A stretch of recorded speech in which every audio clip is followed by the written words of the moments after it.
பூசணிக்காய் கூட்டு ஒன்று பண்ணலாம். பூசணிக்காய் புடலங்காய் போட்டிருக்கோம். இந்த வெயில் காலத்துக்கு இந்த மாதிரி காய்கறிகள் நம்ம சேர்த்துக்கலாம் நிறையா. இப்போ இதை குக்கரில் வேக வச்சிடலாம்.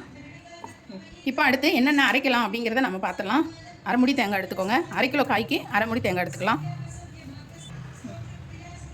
இதோட நம்ம ஒரு 5-6 சின்ன வெங்காயம் சேர்த்துடலாம். இஞ்சி பூண்டு.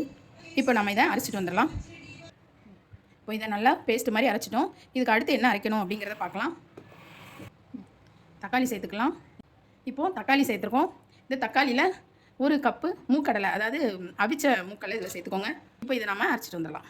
இப்போ நம்ம பூசணிக்காய் கூட்டு தாளிச்சிடலாம். கடாய் வச்சாச்சு. எண்ணெய் காஞ்சிருச்சு. கடுகு சேர்த்துக்கலாம். அது சேர்த்துடலாம். ஜீரகம் சேர்த்துக்கலாம்.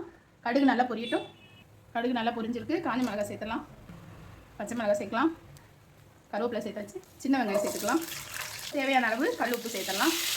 இது நல்லா வதங்கட்டும். இப்போ நம்ம அரைச்சி வச்சுருந்தோம் இல்லையா தக்காளி மூக்கடலை, அதை சேர்த்துடலாம். இப்போது தக்காளியும் நம்ம வேக வச்ச மூக்கடலையும் அரைச்சி வச்சுருந்தோம் இல்லையா அது சேர்த்துடலாம். இப்போ நம்ம கூட்டுக்கு தேவையான மிளகாத்தூள் சேர்த்துடலாம். குழம்பு மிளகாத்தூள் சேர்த்துடலாம். நல்லா கிளறி விட்டுடலாம். சூப்பராக இருக்கும் இந்த கூட்டு. வெயில் காலத்தில் இந்த மாதிரி நம்ம தண்ணி காய்கறி நிறைய சேர்த்துக்கலாம். இப்போ நம்ம வேக வச்சுருந்தோம் இல்லையா அதை இதோட சேர்த்துடலாம். கிளறி விட்டுடலாம். இது கொஞ்சம் நேரம் கொதிக்கட்டும். நல்லா கொதிச்சதுக்கப்புறம் நம்ம அரைச்சி வச்சுருந்தோம் இல்லையா அந்த தேங்காவை சேர்த்துடலாம். இப்போ எல்லாம் சேர்த்து நல்லா கொதிக்குது. இப்போ நம்ம இறக்குறதுக்கு 10 நிமிஷத்துக்கு முந்தி இந்த தேங்காய் சேர்த்துடலாம். இதையும் நல்லா கிளறி விட்டுடலாம். கமகமன் நல்ல வாசமாக இருக்குது இந்த கூட்டு. இது நம்ம என்னென்ன அரைச்சோம் எல்லாத்தையும் பார்த்தீங்க இல்லையா, இதே மெத்தடில் நீங்கள் செய்யுங்க. ரொம்ப ரொம்ப சூப்பராக இருக்கும். இது இன்னும் ஒரு 10 நிமிஷம் கொதிக்கட்டும்.